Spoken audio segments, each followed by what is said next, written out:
So with the rerun of the Zhongli banner that just came back, and since I really wanted to pull for him from the moment I started the game, one of the main questions I had before I pulled for him was if his first two constellations were really worth it, right? So after looking into it for a bit, I thought I'd kind of share this information with you guys who might also have the same questions that I did before you start summoning for extra copies of him. So I chose specifically to talk about his C1 and C2 mainly because for the most part I feel like when it comes to 5-star characters and their constellations, most players will probably end up with either C0 or for the most part as a free-to-play or a low spender. At most you'll probably be ending up at C1 or C2 if you really wanted it. So that's why I kind of wanted to share my feelings on him specifically just for his first two constellations. So let's start talking about his C1 constellation. So what does it do? What his C1 constellation does is it allows you to have one extra stone pillar down at the same time, whereas if you weren't to have his C1 constellation, if you wanted to put down two pillars, when you put down the second pillar, what would happen would be it would just destroy the first pillar. And the conclusion after playing with him for a bit about his C1 would be that I feel like it's nice, but at the same time it's not really a necessity or something that's game changing. And I came to this conclusion because when I thought about getting his C1, the two things I really had a concern about would be one, the damage that you get from having an extra pillar, and two would be the energy recharge that I might potentially be getting from having an extra pillar doing geo damage at the same time.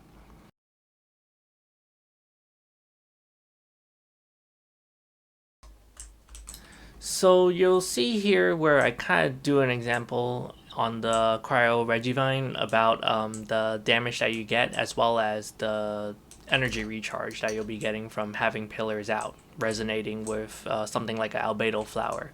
And then you'll kind of notice that when it comes to having an extra pillar or extra geo structures resonating, it does do more damage, but for the most part when it comes to energy recharge, it's coming at a set rate. So when you have two pillars down, regardless of how many times it pulses in 1 second, you're most likely only getting that one particle at a time rather than multiple coming. And most of the damage that you're doing with your geo damage, that's where a majority of your energy particles are coming from.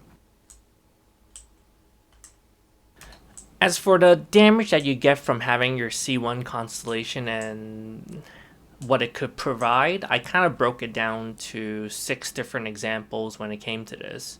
I did it in regards to having only one pillar, two pillars, one pillar with Albedo Flower, two pillars with Albedo Flower, one pillar with a Geo Traveler Structure, and then two pillars with a Geo Traveler Structure. So we'll start off with one pillar by itself.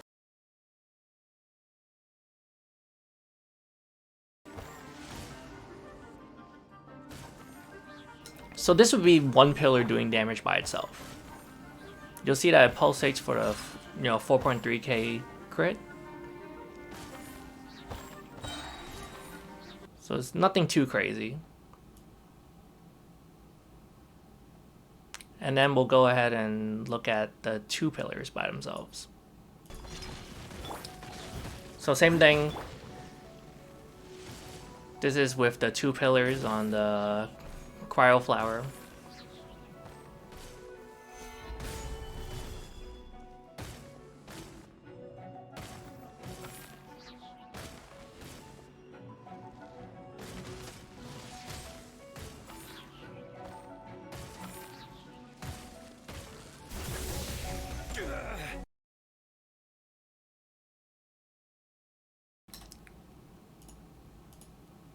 And then here we'll have the one pillar with the one Geo Traveler Structure.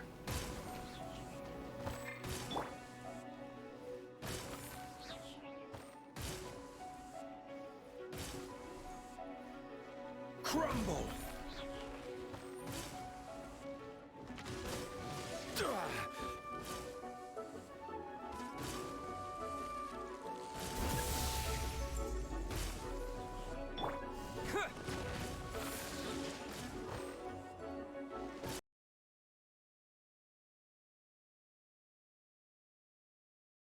And then next we'll have the two pillars with a Geo Traveler Structure. And again, it's same thing on the Frost Vine monster. Terra smash. Quake.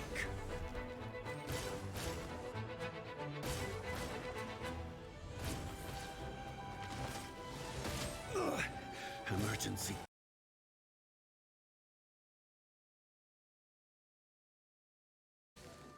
And then we'll have one with the Albedo Flower.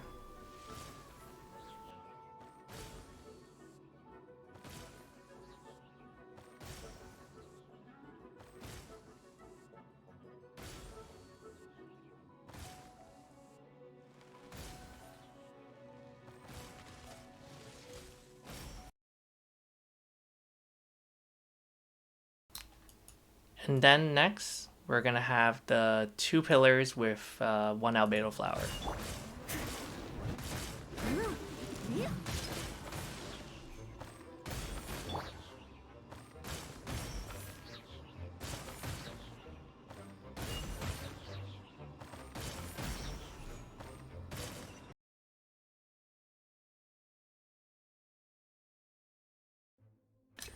Alright, so after all those examples, what you can kind of see is that the damage is more significant, especially if you do have an Albedo Flower down.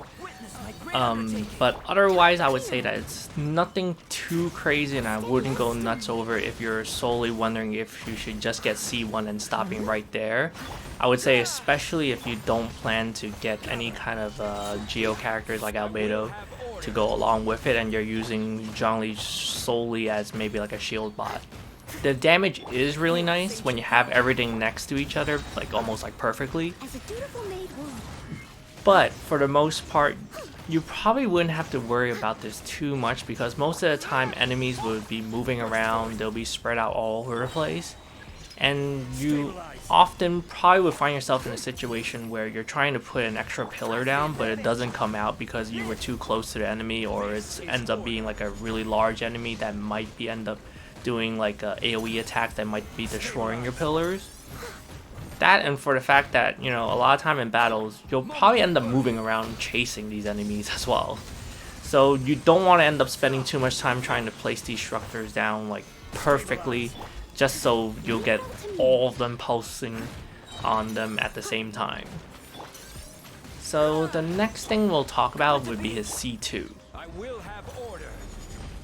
So what his C2 does is that his Q, his elemental burst, allows you to drop the meteor, and then when you drop the meteor, it'll grant your nearby party members a Jade Shield. What it means is that if you didn't have his second constellation and your party members are around, they still wouldn't get the shield, because the Geo Shield that you provide would only be to you, and the only effect that you would bring to your teammates if you were to play in co-op would be the crystallize effect, which is normal for all Geo. So when you hold down your E to spawn this pillar, you'll get the shield, but your party members won't. But by having his C2 constellation, you're able to provide the support in this party that, you know, if you didn't have it, if you're playing co-op, you know, you'll just kind of be shielding yourself and no one else, unless someone else was generating particles from the regular crystallization. And I kind of only noticed this as an issue when I was playing in co-op, when I first summoned him and I was playing him at C0.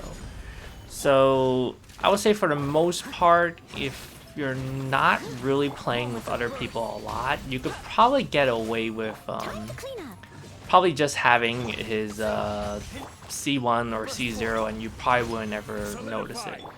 The only time I would probably say you might want his C2 would be if you were to plan to do like a hard level like the Abyss Floor 12, and you wanted to feel a little bit more comfortable with having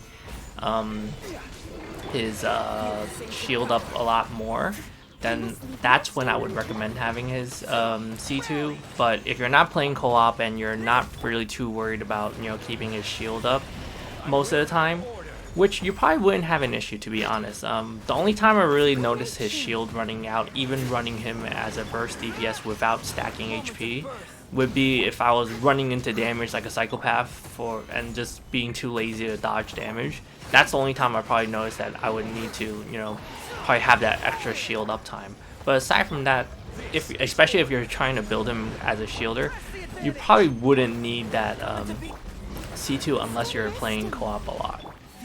So that's pretty much it. With a C1, again, it's nice to have the extra damage, especially if you have Albedo. Then maybe, you know, if you're planning to go full Geo, then, you know, his C1 is nice to have.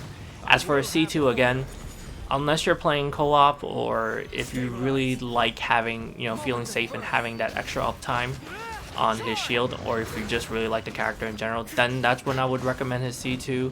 But for me, I really like having his C2, especially when I'm playing in co-op. And, you know, and that's pretty much the only way I would be able to provide that Jade Shield for my party members if I was playing in co-op. Aside from that, I hope this guide helps someone out there who is wondering if they should go for C1 or C2, or if they should just stay at C0. I would say no matter if it's C0, C1, C2, you'll probably end up having a good time with him. But, you know, main thing would be the co-op thing, I would say, if you're going for C2. But thank you for watching, and good luck on your polls.